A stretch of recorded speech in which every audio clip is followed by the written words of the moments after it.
Hi everyone, welcome back. How are you doing? I am so excited. Like, look at this braid, guys. I actually did my first feed in braid. This is exciting. If you remember my last video, I did my knotless braid for the first time. So I'm like, okay, I can do knotless. I can feed the hair in now. Let me try doing it on cornrows now.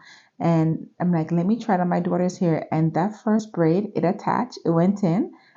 Trust the process, guys. As the video gets go on, you will see the last hair actually looked a whole lot better. But this is so exciting. I remember doing cornrows and to get the hair to attach, what I was doing this whole time, even to this day, before I got this feeding method done packed, I was actually cornrowing, just like how you see I'm doing it now. I'll cornrow it all the way to the scalp, and then once the scalp end and the hair is time to be plaited, I was actually adding hair to that part and plaiting it from there. So it wasn't feeding from the scalp, it was actually just plaited in because I couldn't get the feeding concept. It just wasn't clicking.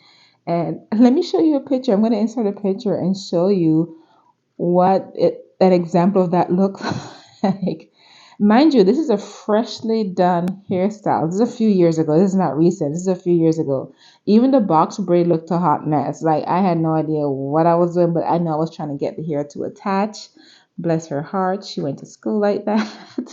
It wasn't giving what it was supposed to give, but it was in a protective style and it was being protective. But this hair looked a mess. Like, if you look at this and compare to the end result of this style, you will see how far I have come with my braiding skills. Like, my braiding skills have improved. Like, look at me. I'm doing a large feed-in braid, guys. Compare this first one to the second one. You can see the improvement already. Like, you're seeing the improvement in real time right now. So, I'm excited for that. Like your girl's improving. Like we're getting this. Like once I got the whole knotless braid down pat, that opened the window for so many other possibilities. So this is me doing the middle of her hair. The middle of her hair is super thick, and I was having some trouble with that. Like the hair kept getting tangled. I'm not sure because I didn't blow dry the roots or flat iron or whatever it is, but it was pretty much it had a lot of curl pattern going on. So what do you guys do when you get to the really thick part of the hair or you have a client with thick hair? Like how do you get the braid in? Like how do you get the hair in without having to worry about tangles? And it just seemed like I was fighting with the hair. And I've already did 3 braids already. I'm like, okay, this is the last 2 I have left. Come on, we can do this. We can get it in. So I'm like, we're not gonna give up now. But I know there has to be an easy way to get this hair in. So if you guys have any tips, tricks that you guys do, put them in the comments below. Look at this tangle. It was just getting so tangled.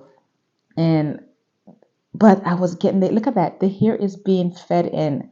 You don't understand. I've been trying to do this for years, so I'm super excited that I am able to master this. But look at the tangles. It just getting every single plait tangle. It was just so like but the braid was neat, so that's good. So I'm very excited for that. Wow, I am doing a whole feed and braid. So I'm here trying to comb it out, to try and get the tangles out. But if you have any tips, let me know. I do know that if you do large or jumbo braids, those are harder to do. So maybe your girl should have started with something smaller, like crawl before I walked. So I'm gonna try a smaller braid next time before I do any of the large or jumbo styles again and see if that make a difference. But in the meantime though, I would love to revisit this large hairstyle.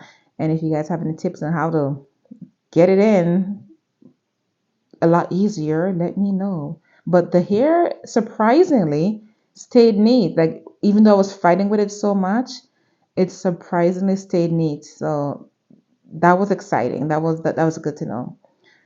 So yeah, and I'm using the orange, the what's the gel called?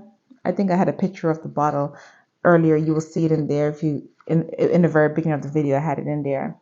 the edge, not edge control, shine and jam. Oh my goodness, the shine and jam. So here I am with the second part of the super thick, some super thick middle. So I'm trying to do it individually. Oh, this is length check. Her hair is super long, so I was just stretching her hair because her hair shrinks a lot. So it was like all the way down to her armpits. But this is me doing the second one and going through the same process. It's just, yeah. So if you remember on the other side of her hair, she actually dyed it. So it's like a brown color. So it's like two colors. So part is brown and the other part is black. So we just have a peekaboo brown sticking out. So I'm just going to go ahead and finish this up. And the last braid, I'm going to slow it down so you can see it. And the last braid looks so cute. I really like the last braid because you can definitely see my progress in real time from braid number one all the way till the last braid. I was like, oh my gosh, I did it. Like you can tell I'm so excited. Like I actually did feed and braids. I'm still so like wowed. So maybe I just need to practice some more and maybe watch some more videos. But anyone asks, I am a proud YouTube University alumni. Anything you want to know, you go to YouTube, and this is me giving back to my alma mater. So I'm a proud graduate of YouTube. So this is my other babies observing, seeing what I'm doing in here. But look at that braid. Look how smooth it looks. All right, so here's the last braid, the one that I'm excited for. Let's see, let's see. Look at that. So this part was not as thick as the middle. So she has very fine hair around the perimeter of her head, and then when you get to the middle, it's super thick. So she has fine in the front, fine in the side.